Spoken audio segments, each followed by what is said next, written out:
And now, joining these other great New Zealand measurements comes the Great New Zealand 1 kg of cheese. Great New Zealand 1 kg. The Great New Zealand 1 kg. The Great New Zealand 1 kg. Look for the sticker in the cheese chiller and get the big food value of the 1 kg. The Great New Zealand 1 kg.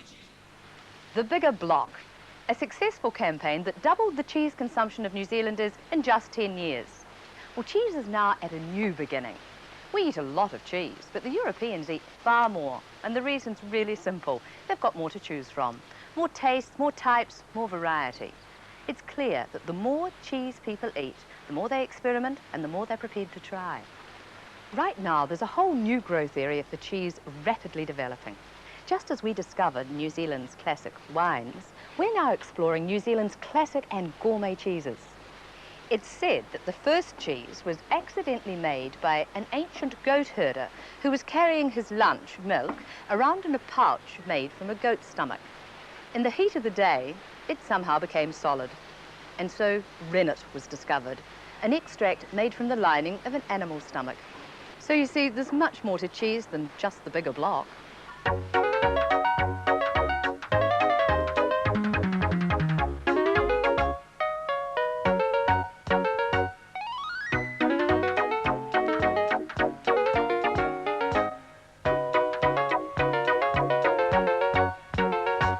Bigger block is, of course, cheddar cheese.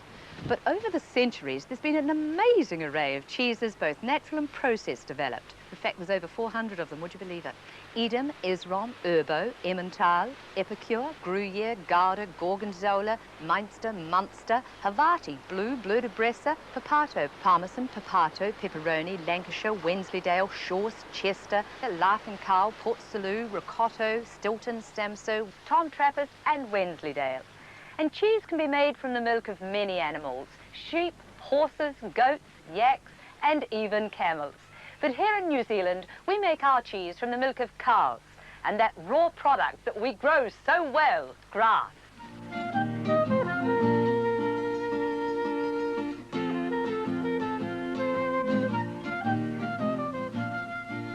No matter what type of cheese is being made, the process always starts the same way.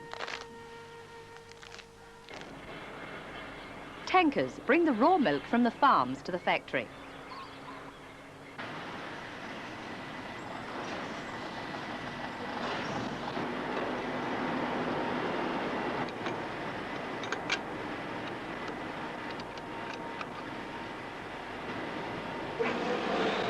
The first thing that happens here is that the milk's pasteurized. Then the proportion of cream or fats is standardized and a starter's added. Let's call them bugs.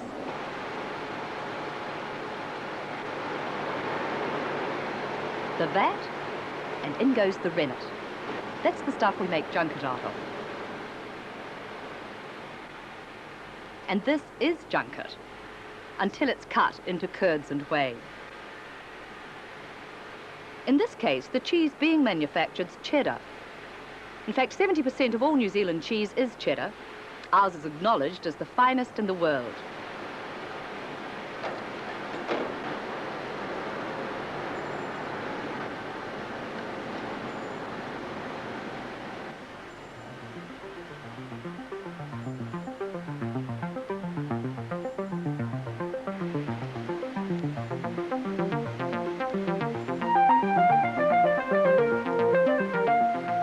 Virtually all cheese is made the same way up to this point, where the curds are pressed to remove the whey.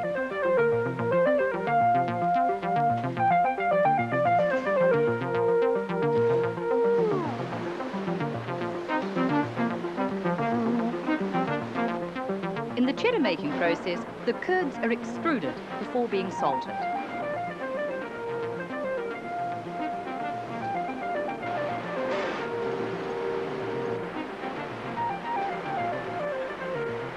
And that's all there is to cheddar, the easiest cheese to make. Once it's been cut into blocks, all that remains is the curing stage. The length of the maturing time determines the different cheddar tastes. To 6 months for mild cheese, 6 to 8 months for medium, and 10 to 12 months for tasty, and over 12 months for cheddar that can be labelled matured, aged or vintage. The Rolls-Royce of cheddar, Epicure. It's matured for at least 2 years. The longer you leave it, the tastier it gets. Before we move from the basic cheddar varieties to the more exotic cheeses, let's look at processed cheese. This is made from a variety of natural cheeses, predominantly cheddar, chosen for colour, texture, age, acidity and composition.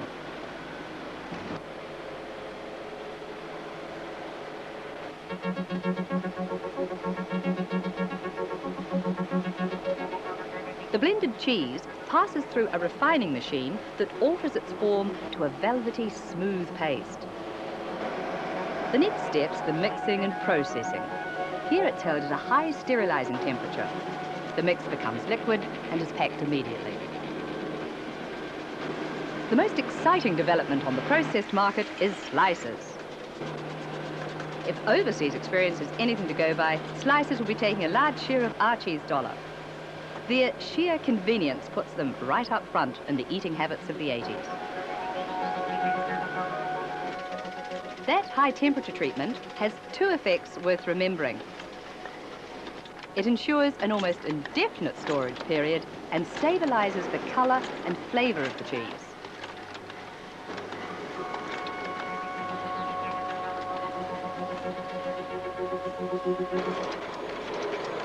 The consistency of processed cheese lends itself to segments, which, under the Cheddar brand, have been a popular part of most school lunches.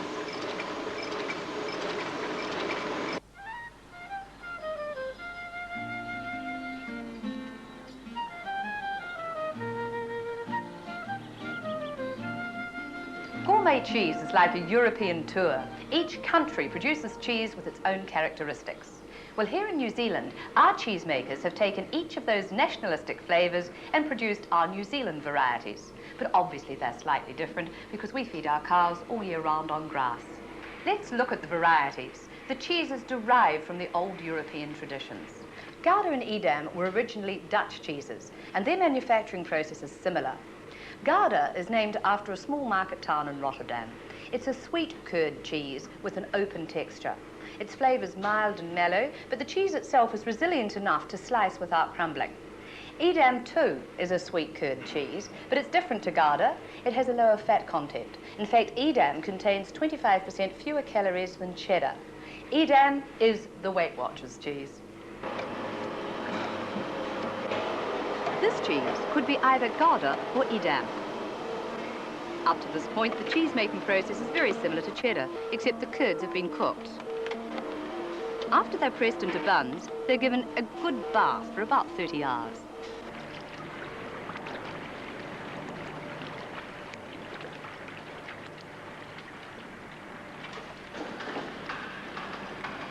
All varieties are given a brine salt bath except Blue Vein.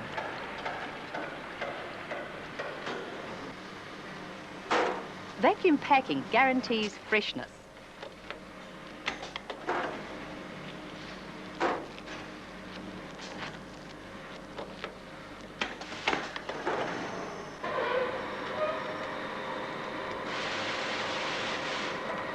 Now to Italy. The famous Italian cheeses are Romano and Parmesan. Again, the difference here is the culture, the bugs used, and the high temperature cooking.